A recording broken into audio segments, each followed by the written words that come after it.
तो आज हम प्रीवियस ईयर क्वेश्चन को सुपरपोजिशन प्रिंसिपल से करेंगे। तो पहला क्वेश्चन बोला है कि 2 point charges A and B having charges plus Q and minus Q respectively are placed at a certain distance apart and force acting between them is F. If 25% charge of A is transferred to B, then force between the charge become। तो दिया है plus Q charge एक है minus Q charge है। इन दोनों में distance something है, उसको दिया नहीं गया है। तो उसमें क्या है, फोर्स इसके अंदर क्या लगेगा, फोर्स जो K Q Q by are square, ये फोर्स लगेगा। अब उस टाइम के बाद वो बोला है कि 25% charge A is transfer to B, तो क्यू ए कितना रह जाएगा, ये सोच लो ए है ये बी है, तो क्यू ए रह जाएगा Q minus Q by four, this is 3Q/4। And Q B में क्या होगा, वो ट्रांसफर हो जाएगा, क्यू बी क्या है नेगेटिव, तो माइनस क्यू माइनस ए प्लस Q/4, यहाँ पर आके ट्रांसफर हो गया, तो वो भी हो जाएगा 3Q/4 और नेगेटिव चार्ज। तो यहाँ पर फोर्स कितना हो गया, नेगेटिव आ जाएगा। यहाँ पर फोर्स कितना आ जाएगा, फोर्स इज इक्वल टू के 3Q/4 into 3Q/4 negative to 1/r²। अब इसका वैल्यू आ जा रहा है कितना, इसका आ रहा है 1/r² into 9Q²/16। Okay, this is the value. Then ये वैल्यू कितना, एफ डैश का वैल्यू कितना हो जाएगा, ये एफ डैश है, तो एफ डैश इक्वल टू, अगर F K Q by R हुआ तो एफ डैश कितना हो जाएगा, इसमें Q² को हम लिख सकते हैं एफ, तो 9/16 Q² F, this is the answer.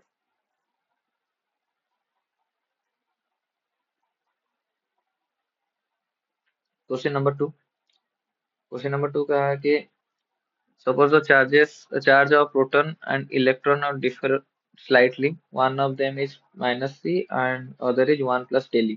मतलब दो इलेक्ट्रॉन और प्रोटॉन के बीच में कंपैरिजन है कि इलेक्ट्रॉन माइनस सी इलेक्ट्रॉन का चार्ज है और प्रोटॉन का है electron plus daily. The net electrostatic force and gravitational force between two hydrogen atom placed at a distance at d much greater than atomic distance atomic size apart is zero, then daily is in the order of. तो यहाँ पर दो hydrogen atom है, ये एक hydrogen atom है, ये एक हाइड्रोजन एटम है। इसमें प्रोटॉन की जगह कितना, एक प्रोटॉन एक इलेक्ट्रॉन रहता है, तो एक प्रोटॉन की जगह लिख सकते हैं 1 प्लस डेली, और बाहर की तरफ होगा एक इलेक्ट्रॉन माइनस डेली। यहाँ पर भी माइनस इलेक्ट्रॉन और 1 प्लस डेली, तो प्रोटॉन। अब इन दोनों में डिस्टेंस दिया गया है डी, तो फोर्स कितना होगा, फोर्स ऑफ इलेक्ट्रोस्टैटिक फोर्स कितना होगा, के Q1 Q2/r²। अब टोटल क्यू चार्ज यहाँ पर कितना है, इसमें टोटल Q1 चार्ज है कितना, डेली, क्यों डेली है, ई प्लस डेली माइनस ई, यहाँ पर भी सेम है डेली, तो टोटल चार्जेस कितना रहेगा यहाँ पर, के इंटू डेली बाई आर²। तो इसका वैल्यू हो जाएगा के इंटू डेली² by r. This is the force of electrostatic. अब फोर्स ऑफ ग्रेविटेशन में कितना आ जाएगा, ग्रेविटेशनल फोर्स कितना आ जाएगा, अच्छा ये दोनों क्या हो जाए, ये रिपल्सिव फोर्स हो गया, ग्रेविटेशनल फोर्स क्या हो जाएगा, G m1 m2/r²। अगर G m1 m2/r² हो रहा है तो इसमें हम क्या लिख सकते हैं, G इंटू एम दोनों का बाई आर², और ये दोनों सेम है, F is equal to F G according to question. तो इसमें क्या आ जाएगा,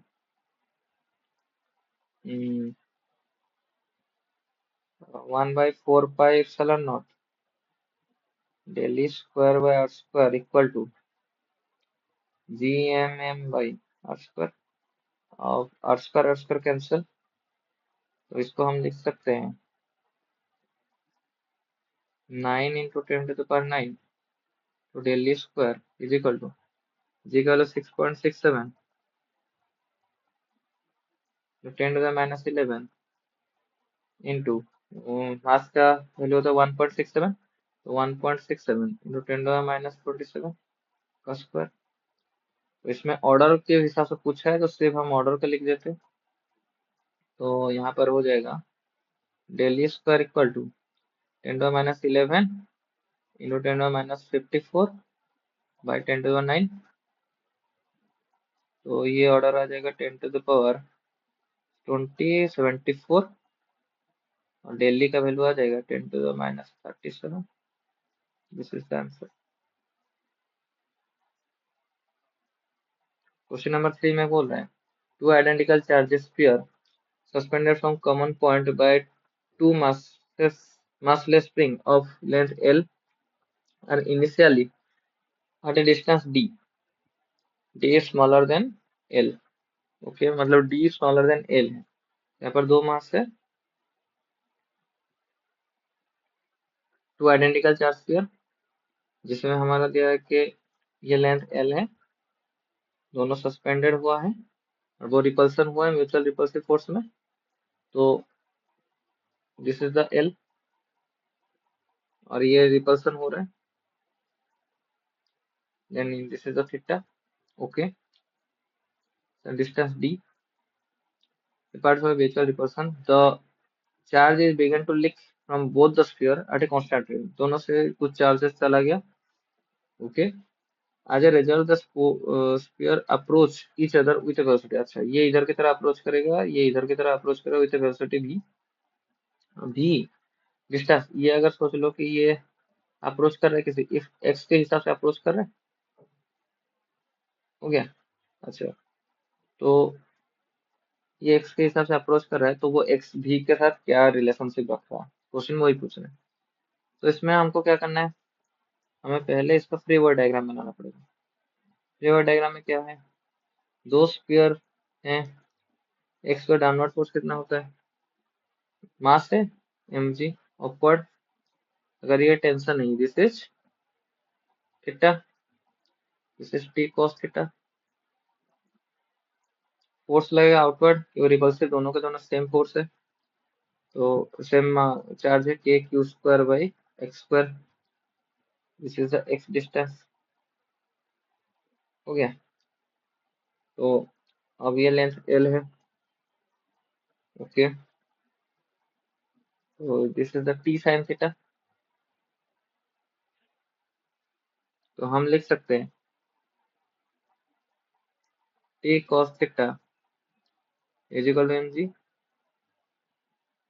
T sine theta equal to के Q square by x square. तो इसमें से हमको निकल जाएगा tan थीटा इक्वल टू के Q square by x square M G. अच्छा एंगल थीटा बहुत स्मॉल है तो हम tan थीटा को हम क्या लिख सकते हैं, sine theta. Sine theta equal to क्या लिखेंगे, K Q square by x square M ji.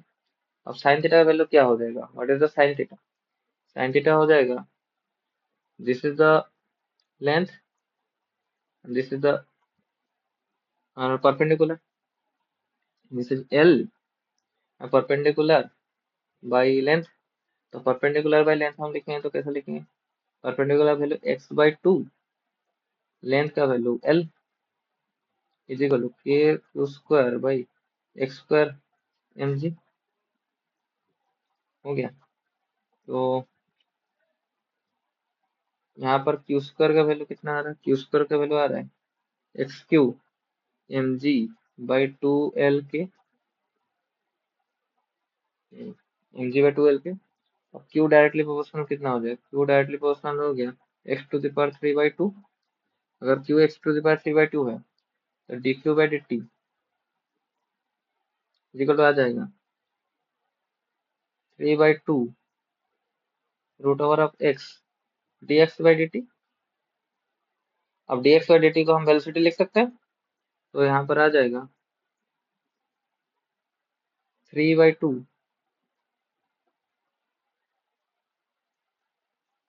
Into root X भी, तो भी inverse proportional to root x.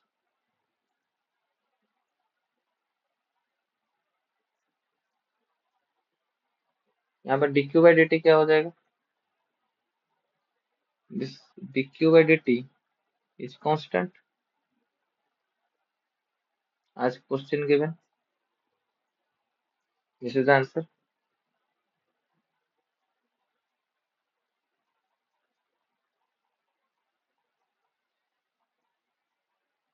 Answer C.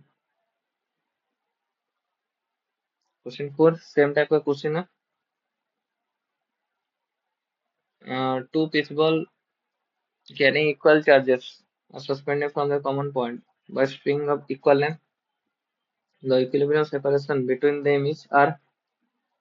Now the string are rigidly clamped at half of the height. The equilibrium separation between the ball now become. अच्छा, पहले height y था और y/2 हो गया according to question. तो हमको क्या पता है इसमें से? तो पता है कि फोर्स कितना होगा. पहले फोर्स था कि 1/4πε0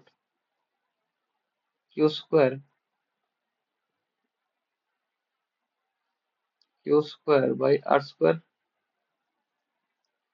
मुझे पता है यहाँ पर फोर्स किधर की तरफ होगा.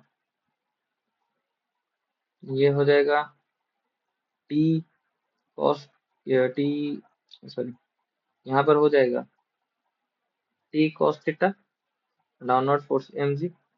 तो सेम हम लिखेंगे t cos theta is equal to mg and t sine theta इधर की तरफ t sine theta opposite direction में कितना आ जाएगा फोर्स. तो t sine theta equal to 1/4πε0 q² by r². And tan theta equal to 1/4πε0 q²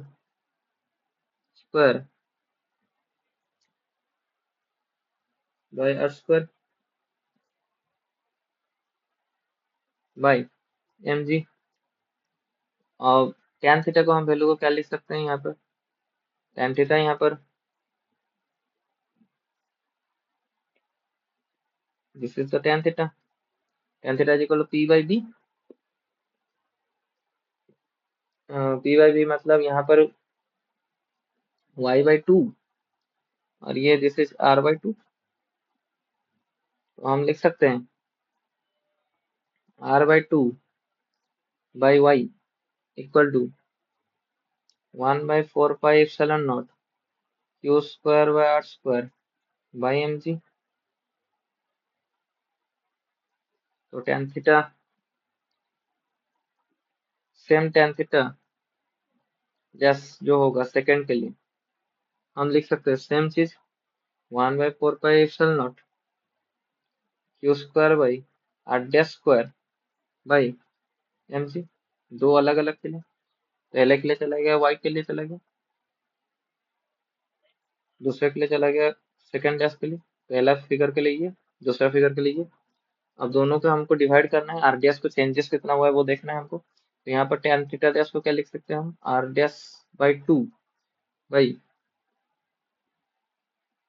y भी change हो गया y'/2 मतलब y/2 equal same 1/4πε0 q² by r² by mg. अगर दोनों का पता चल गया मुझे दो इक्वेशन मिल गया. अब सिर्फ डिवाइड करना है. अब ये दोनों इक्वेशन को मुझे डिवाइड करने से ये और ये दोनों से मुझे क्या मिलेगा. दोनों से मुझे मिलेगा r/2 बाई डिस्टेंस करेंगे तो y/2. तो यहाँ पर कट गया r/2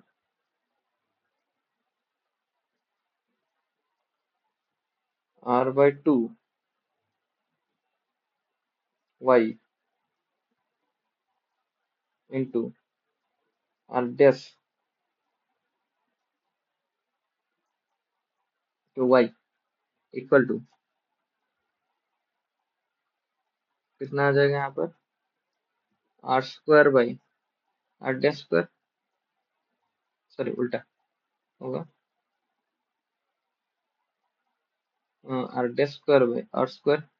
अगर ये दोनों को हम डिवाइड करेंगे y y कैंसिल तो आ जाएगा r by two r dash equal to r dash square by are square. तो यहाँ पर फिर से आ जाएगा r dash q equal to r q by two dash q is equal to r q by two. तो r dash equal to r to the power two. This is the answer.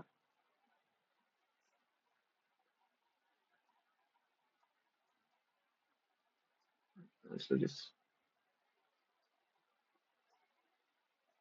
question number 5. Two positive ion is carrying a charge q separated by distance d। मतलब यहाँ पर एक positive charge है, ये plus Q है सोच लीजिए, और ये माइनस क्यू है। ये दो पॉजिटिव है, plus Q separated by distance d। If F is the force of repulsion between the ion, the number of electron missing from each ion will be। तो सिर्फ पॉजिटिव चार्ज का value पूछा है, तो यहाँ पर फोर्स इज इक्वल टू कितना हो जाएगा, Q square by four pi epsilon naught D square. अब क्यू स्क्वायर का वैल्यू कितना आ जाता है, four pi epsilon not F D square. Q equal to four pi epsilon not F D square by root over.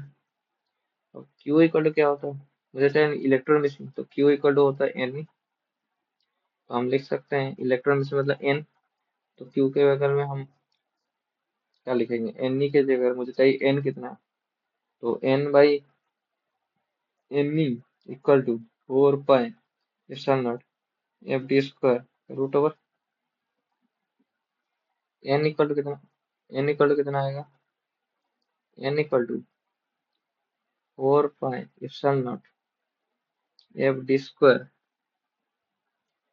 By e square root over epsilon f D square e square का root over. This is answer.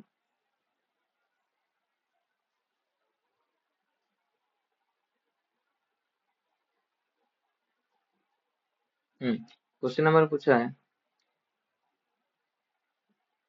कि when air is replaced by dilated medium K, the maximum force attraction between two charges separated by distance is। तो ये question हम कर चुके थे, अगर हम पहले से हम पढ़े हैं तो हम वो क्वेश्चन हम कर चुके हैं कि किस पोजीशन में मैक्सिमम नंबर अप्लाइड होता है। यहाँ पर हम लिख सकते हैं फोर्स का value, force is equal to medium is equal to F A R by K. तो यहाँ पर हम लिख सकते हैं कि जब हम फोर्स मीडियम को हम बोल सकते हैं एफ ए आर के हिसाब से कितना टाइम चेंजेस हो जाएगा, के टाइम। यहाँ पर सोच लो क्यू चार्जेस है, यहाँ पर क्यू चार्जेस है जो मैं थ्योरी में बता चुका हूँ। यहाँ पर अगर के मीडियम हो गया तो हमारा फोर्स क्या हो जाता है, न्यू फोर्स जो है मीडियम का फोर्स होता है, वो मीडियम का फोर्स कितना होता है, F by F R by Q.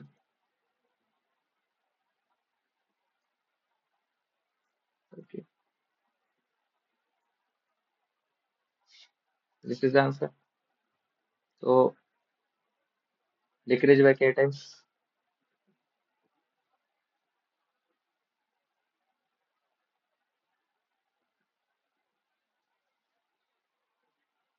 Question number, यहाँ पर the charges Q is placed at the centre of the line joining two equal charges Q। तो यहाँ पर क्या है, ये चार्जेस यहाँ पर Q है, यहाँ पर Q है, यहाँ पर डिस्टेंस है समथिंग, सोच लीजिए डिस्टेंस D है, उसका सेंटर में एक नया चार्ज आ गया Q। The system of the three charges will be equilibrium. What is means equilibrium? Equilibrium means net force on system equal to zero. Net force on the system is zero. So net force हम किसी भी जगह पे हम रख सकते हैं zero, तो कहीं पर भी हम जीरो कर सकते हैं। तो यहाँ पर सोच ले क्यू के ऊपर हमको फोर्स करना है zero, force on q zero. तो फोर्स ऑन क्यू क्या बोल सकते हैं, 1/4 pi epsilon nought Q Q by are square, जो फोर्स किधर की तरफ होगा, इधर की तरफ, रिपल्सिव फोर्स, प्लस इसके लिए हम लिख सकते हैं ये आर के जगह हम डी लिख सकते हैं यहाँ पर, डी स्क्वायर, यहाँ पर हम क्या डिस्टेंस कितना हो जाएगा, d/2, तो 1/4 pi epsilon naught Q Q by d/2 का whole square equal to zero, ये लिख सकते हैं हम। तो हम लिखेंगे 1/4 pi epsilon naught Q square by D square equal to -1/4 pi epsilon naught 4 Q by are square. तो 1/4 pi epsilon naught 1/4 pi epsilon naught cut गया, सर यहाँ पर डी होगा, डी स्क्वायर कट गया, तो रह गया कितना, क्यू इक्वल टू, अगर एक क्यू कट जाए तो Q equal to -4 Q, then small Q equal to -q/4, this is the answer.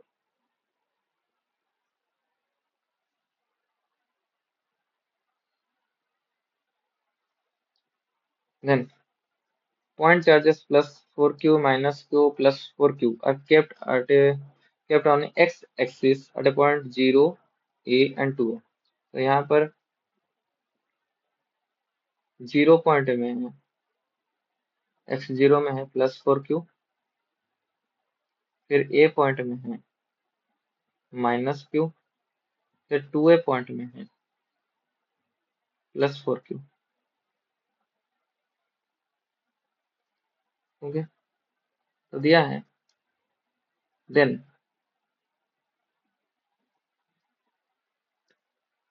ये क्या हो सकता है आंसर, अगर +4q है और यहाँ पर -q है, चार ऑप्शन दिया, only -q is stable equilibrium, ऐसा हो ही नहीं सकता। कोई एक चीज स्टेबल इक्विलिब्रियम में हो ही नहीं सकता, हमेशा स्टेबल इक्विलिब्रियम होने के लिए क्या होना चाहिए, स्टेबल इक्विलिब्रियम हो रहा है मतलब सबके ऊपर फोर्स चल रहा है, व्हाट इज स्टेबल इक्विलिब्रियम, यहाँ पर stable equilibrium, what is stable equilibrium. Let's say यहाँ पर कुछ +q चार्ज है और यहाँ पर -q चार्ज है, ये दोनों हमेशा अट्रैक्टिव फोर्स रहेंगे, कभी इक्विलिब्रियम करने के लिए, मतलब वो वहां जगह पे रहेंगे, मतलब क्या है, इनके इसके ऊपर इधर की तरफ एक फोर्स रहना चाहिए। स्टेबल इक्विलिब्रियम का कंसेप्ट ये कहता है कि अगर हम इसको इस तरफ फोर्स दिए तो अपने आप उसी डायरेक्शन में, ऑपोजिट डायरेक्शन का फोर्स बढ़ जाएगा और वो उसी डायरेक्शन में आकर रह जाएगा। मतलब मैं किसी भी एक चार्ज को थोड़ा सा भी डिस्प्लेस करूं, वो अपने जगह पे वापस आ जाएगा, देन उसको बोलते हैं स्टेबल इक्विलिब्रियम। अनस्टेबल इक्विलिब्रियम किसको कहते हैं, अगर जैसे कि स्टेबल का एग्जांपल है, एक बाउल में बॉल हो गया, इसको यहाँ पर रख देते हैं, तो यहाँ पर अगर इधर से डिस्प्लेस करेंगे तो वो जाके फिर इधर की तरफ वापस आ जाएगा, this is called stable equilibrium, जहां पर था इनिशियली वहां पर वापस आ गया। अनस्टेबल इक्विलिब्रियम कंसेप्ट क्या है, अनस्टेबल इक्विलिब्रियम जस्ट उसका उल्टा होता है कि हम एक बार से इसको धक्का दे दिए, वो कभी वापस आ ही नहीं सकता, this is called unstable equilibrium. इस केस में क्या है, यहाँ पर +4q चार्जेस के लिए इधर की तरफ अट्रैक्टिव फोर्स होगा, इधर की तरफ भी अट्रैक्टिव फोर्स होगा, दोनों की तरफ अट्रैक्टिव फोर्स होगा। अब जब यहाँ पर अट्रैक्टिव थोड़ा सा हम इस तरह डिस्प्लेस कर देंगे तो इसका फोर्स बढ़ जाएगा, यहाँ का फोर्स बढ़ जाएगा क्योंकि अट्रैक्शन फोर्स बढ़ जाएगा, क्योंकि डिस्टेंस कम हो गया। और यहाँ का फोर्स डिक्रीज हो जाएगा। देन ये क्या होगा, धीरे धीरे धीरे धीरे इधर की तरफ जाएगा। सेम चीज उल्टा होगा, अगर हम इसी को थोड़ा इधर की तरफ डिस्प्लेस करेंगे तो इसका फोर्स बढ़ जाएगा, क्योंकि डिस्टेंस कम हो गया 4q और -q में। इधर की तरफ फोर्स का डिस्टेंस क्या हो गया, बढ़ गया, तो यहाँ पर फोर्स कम हो जाएगा, ये धीरे धीरे धीरे धीरे इधर की तरफ जाएगा। तो अगर कोई भी चार्जेस थोड़ा सा डिस्प्लेस करने के बाद वो उसी डायरेक्शन में मूव कर रहे हैं, देन इसको कहते हैं अनस्टेबल इक्विलिब्रियम।